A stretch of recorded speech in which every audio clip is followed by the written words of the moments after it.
今年夏天，美日联合演习比去年同期暴增50%，其中正在进行的东方之盾22演习受到外界关注。这场演习的指向性明显，实弹射击了在俄乌冲突中应用的装备。日本新组建的电子战部队也首次与美军合练反舰，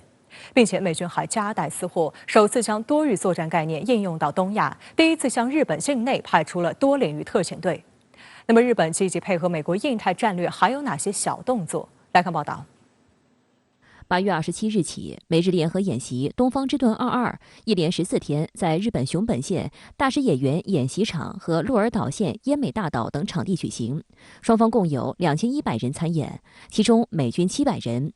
日本防卫省公告称，今年的演习主题为离岛防卫，时长比去年缩短4天，参演总兵力也比去年少2600人，旨在完善日本陆自跨领域作战和美国陆军多域作战概念基础上，强化美日岛屿作战能力。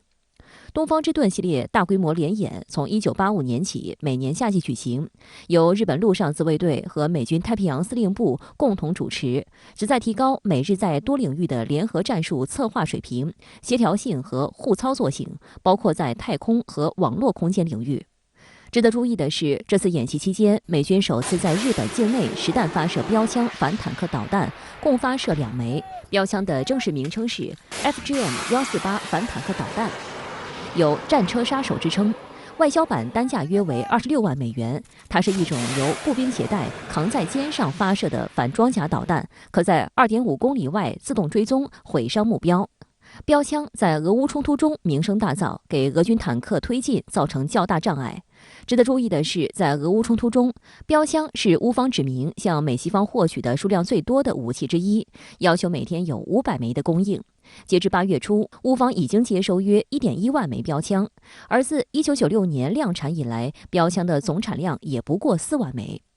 日本自卫队也相应的在东方之盾22演习中实弹发射01式轻型反坦克导弹，也发射了2枚。它被称为日版标枪，绰号为鼠，单价约合人民币126万元。除了标枪，美军还在鹿儿岛县的奄美大岛实弹射击另一款明星装备海马斯 M142高机动性多管火箭炮系统。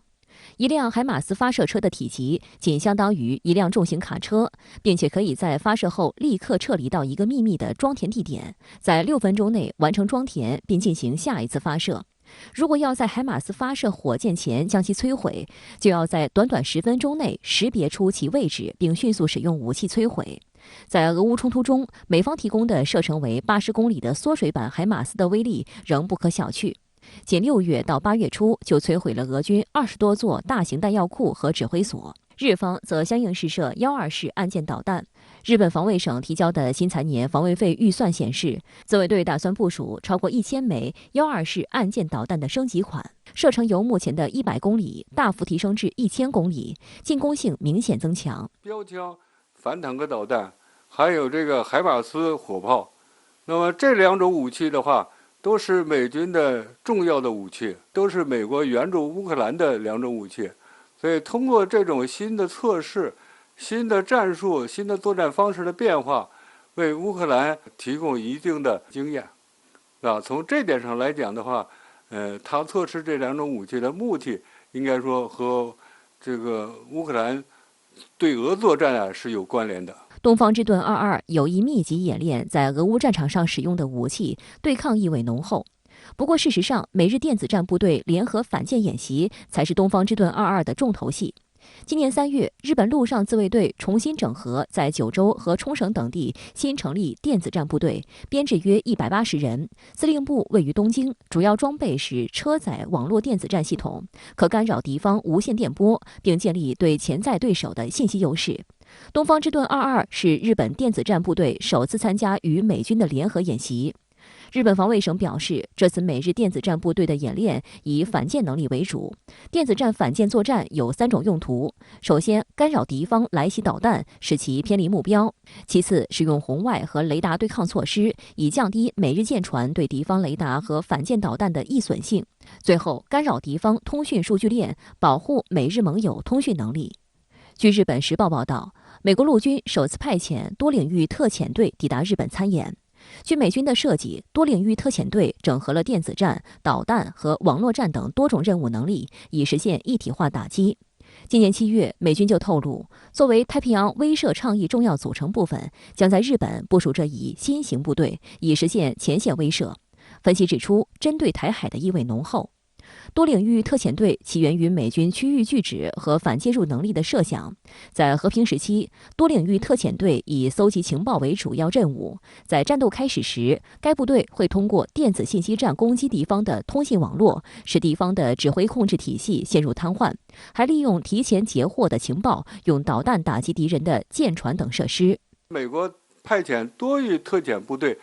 和日本联合作战，它实际在检验在日美未来联合作战当中，如何体现这个多域作战？它的战术策划，包括双方的协调性、互操作性等等等等。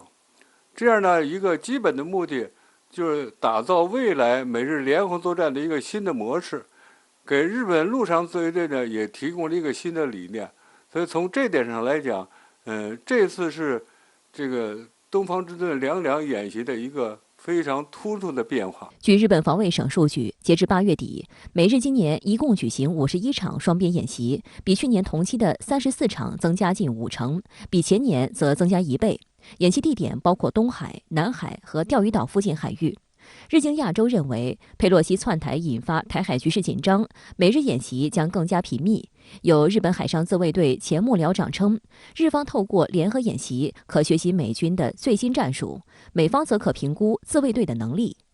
日本也不断配合美国印太战略，将军事重心由北向南转移。日本防卫大臣滨田敬一周二宣布，将在西南诸岛地区增设弹药库和燃料储存罐等，以应对所谓台湾有事。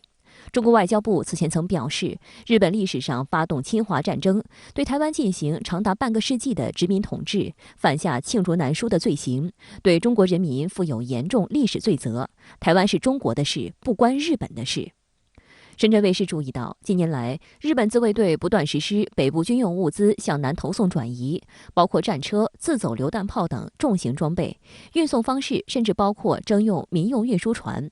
日本的传统战略方向是北方的俄罗斯，因此目前仍有约70%弹药都储存在北海道，仅有1成放在南部。据报道，日本政府打算以鹿儿岛县奄美大岛的自卫队基地为重心，新建弹药库，用以储存防区外导弹等新装备。滨田敬一还表示，将在九州和冲绳新建军用码头和油料储存罐，以满足自卫队和美军后勤保障所需。日本在西南诸岛增设弹药库和油库，是日本在东北亚地区的一个新的举措。一是它与所谓的台海有事相关联，通过军事部署的变更，呼应日本在政治上对台海地区的立场。第二是与美国所谓的这个未来的介入台海冲突，应该说给予一定的支持，也是日美军事合作的一个重点。